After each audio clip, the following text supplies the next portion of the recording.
आणि यानंतर महायुतीमधून एक मोठी आणि महत्त्वाची बातमी हाती येते।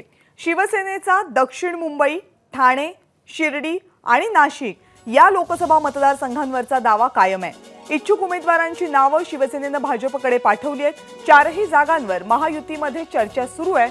शिवसेनेने दक्षिण मुंबई जिथे सध्या शिवसेनेचा खासदार आहे, त्याचप्रमाणे ठाणे जिथे एकनाथ शिंदे यांचे पुत्र राजन विचारे खासदार आहेत, शिर्डी जिथे सुद्धा सध्या सदाशिव लोखंडे हे शिवसेनेचे खासदार आहेत आणि नाशिक या मतदारसंघात सुद्धा शिवसेनेचे खासदार आहेत। या चारही जागांवरील इच्छुक उमेदवारांची नावं भाजपकडे पाठवण्यात आल्याची माहिती शिवसेनेच्या वरिष्ठ सूत्रांनी दिली आहे। शिवाय या चारही जागा जिंकण्यासाठी लागणारं समीकरण आणि योग्य उमेदवार आपल्याकडे असल्याचा शिवसेनेचा दावा आहे। गणेश ठाकूर या संदर्भातली आणखी माहिती आपल्याला देतील। गणेश, कविता, या चार जागांपैकी 2 जागांवर मनसे जर महायुतीत सामील झाली तर त्यांना त्यापैकी एक जागा दिली जाऊ शकते, ती म्हणजे दक्षिण मुंबई जिथून बाळा अंगावकरांचं नाव सुरू आहे। दुसरं शिर्डी जी रिझर्व्ड जागा आहे, जिथून पुन्हा एकदा अंगावकर यांना जागा ती मिळू शकते जर चर्चा सकारात्मक झाली तर।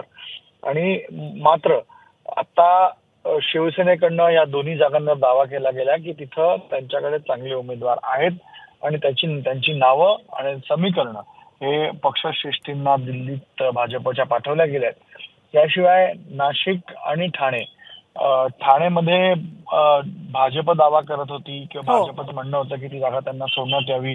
संजीव नाईक, निरंजन डावखरे अशी नावं भाजपकडनं पुढे करण्यात आली होती। तर नाशिकला महाराज त्यांचं नाव होतं, जे भाजप त्यांच्यासाठी आग्रही होती गिरी महाराजांच्यासाठी।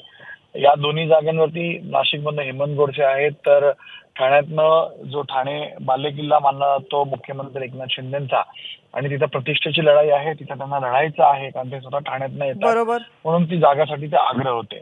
मात्र भाजपचं म्हणणं होतं की या दोन्ही जागांवरती भाजप जर लढली तर निवडून येईल। यामुळे 2 जागा जिथं मनसेच्या उमेदवाराची नावं सुरू आहेत, त्याचबरोबर भाजप जिथे 2 जागांवर आग्रही आहे, या 4 जागांसाठी अद्याप शिवसेनेचा दावा कायम आहे। त्यांनी नावं पाठवली आहेत आणि आग्रही आहेत की त्यांना ती जागा सोडण्यात यावी। यावर चर्चा पुढे होईल। पाहूयात की शिवसेनेचा आग्रह जो अजूनही कायम आहे त्याला भाजप पक्षश्रेष्ठी मान्य करतं का नाही। धन्यवाद या सगळ्या सविस्तर माहितीबद्दल गणेश। एबीपी माझा, उघडा डोळे बघा नीट।